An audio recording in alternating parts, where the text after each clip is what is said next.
So my Whirlpool Estate Washing Machine, let's see, this is heavy duty, super capacity, whatever, stopped spinning and the water wasn't draining. So I looked online on YouTube and I saw that a lot of times the switch goes bad and it's not recognizing that the lid is closed. Well, I opened up mine and I was like, I can't find a switch in here. Where is the switch? Most of the time I've seen them, they're over here. But this one, what I had to do is take off the top, which is real simple to do. There's a screw right here and a screw right there, one on each side, and then this whole control thing just pops out. The switch is right here. It's connected with this little connector here, and it's also, the ground is screwed on right here.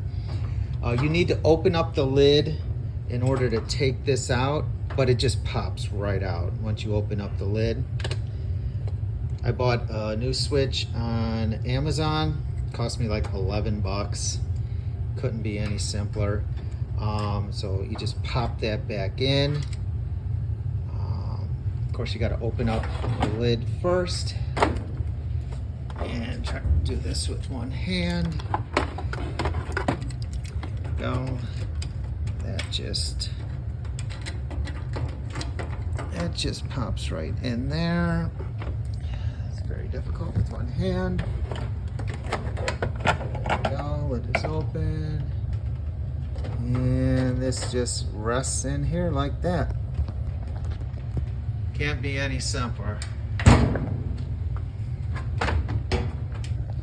All you have to do now is screw the ground wire back in, make sure it's grounded, and also make sure it's unplugged. You don't want to be messing with anything electronic and zap yourself or anything like that.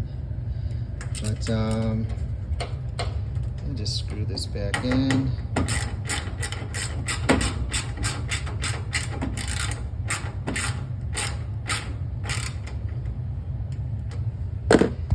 Reconnect your wiring harness. Come on, get in the hole. Get in there. There we go. And put your top back on and plug it back in, and you're done. It can't be any simpler. If you were to hire somebody to come out and do that, you know you're going to pay a lot of money for that.